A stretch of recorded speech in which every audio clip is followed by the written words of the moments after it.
क्या सावरकर गलत थे? क्या सावरकर गद्दार थे? ऐसा मेरा नहीं, कुछ लोगों का कहना है। जेल से हमें डर नहीं लगता। तुम लोग सावरकर की औलाद हो जिसने अंग्रेजों से माफी मांगी थी। Here's why.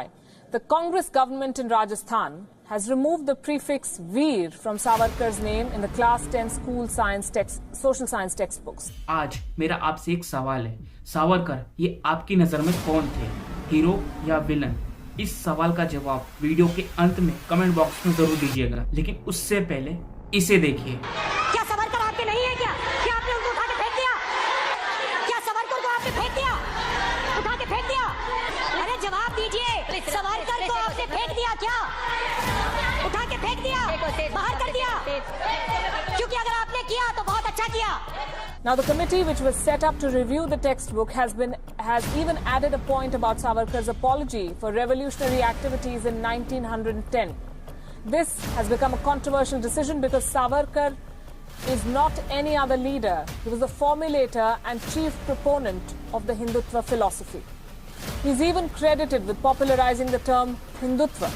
So who is Veer Savarkar? Here's a brief look at the credentials of the man, the leader whose impact continues in Indian politics till this date.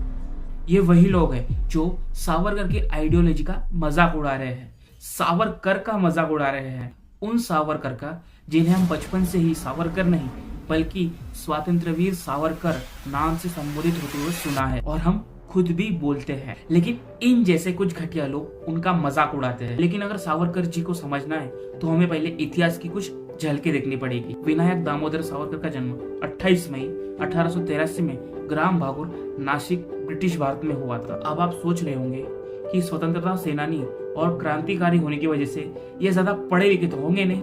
इनकी क्वालिफिकेशन की बात करें तो Vinayak Damodar Savarkar bachelors of arts की degree hold करते हैं Fergusson college Pune से, और फिर लंदन में इन्होंने बैरिस्टर की पढ़ाई पूरी की। 1904 में विनायक दामोदर सावरकर और उनके बड़े भाई गणेश दामोदर सावरकर ने अभिनव भारत मंच, एक क्रांतिकारी संगठन की स्थापना की जिसका प्राइमरी टारगेट था हिंदुस्तान की स्वतंत्रता। साथ ही वो इतने बड़े देशभक्त थे कि अपने कॉलेज के दिनों में अपने एग्रेसिव और पावरफुल स्पीचेस के लिए भी फेमस थे।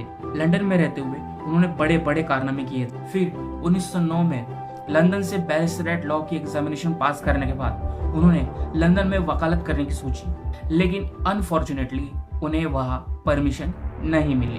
अब इसमें कोई हैरानी की बात नहीं थी, क्योंकि उस वक्त के अंग्रेज इंडियंस को जानवरों से भी ज्यादा बदतर समझते थे, और सावरकर के साथ भी ऐसी घटनाएं होती रहती। उन्हें नीचा दिखाना, इंडियंस को अपने पैरों की जूती समझना, इंडियंस के साथ नौकरों जैसा व्यवहार करना, that time it was common for Britishers. लेकिन सावरकर को ये सब मंजूर नहीं था। उसी दौरान एक अंग्रेज सावरकर को बहुत परेशान कर रहा था। तब सावरकर ने एक बात कही थी, हम अपने देश में अतिथि देवो भव कहते हैं, अतिथि को भगवान की तरह समझते हैं, लेकिन भगवान के बदले राक्षस अतिथि के रूप में आए तो हमें उनसे भी निपटना आता है। और अब सावरकर ने अंग्रेजों की बैंड बजाने की ठान ली। वो अपने थॉट्स को, अपनी सोच को वीक पेपर और स्काउट पेपर के जरिए सीक्रेटली इंडिया पहुंचाते थे। अब जैसा कि आपको मैंने पहले बताया है, वो अपने एग्रेसिव स्पीचेस के लिए जाने जाते थे, और उनके इस बिहेवियर के लिए दो लोगों का बहुत बड़ा योगदान है, जिनमें एक की वजह से तो अंग्रेजों की चड्डियां तक गीली हो जाती थी, और अंग्रेज उन्हें the father of Indian unrest कह के बुलाते थे। मैं बात कर रहा हूँ हमारे लोकमान्य बाल गंगाधर तिलक जी, और दूसरे थे Indian revolutionary fighter Shyam ji Krishna Verma. Savarkar को इन्हीं दो फ्रीडम फाइटर्स की जबरदस्त गाइडेंस मिली थी। अब यहाँ तक तो सब कुछ ठीक चल रहा था, सावरकर जो चाह रहे थे वो अच्छे से इम्प्लीमेंट भी हो रहा था, लेकिन यहाँ पर आता है सबसे बड़ा twist. Savarkar was arrested. Savarkar को गिरफ्तार कर लिया जाता है और उन्हें आजीवन कारावास की सजा सुनाई जाती है। अगले वीडियो में जानिए कि आखिर क्यों सावरकर को गिरफ्तार किया गया और आखिर क्यों सावरकर को आजीवन कारावास की सजा हुई। जानने के लिए इस वीडियो के अगले पार्ट को जरूर देखिएगा। उससे पहले इस चैनल को सब्सक्राइब जरूर कर लीजिएगा, ताकि इस वीडियो का अगला पार्ट अपलोड होते ही आपको पता लग सके। मिलते हैं अगले वीडियो में। जय हिंद।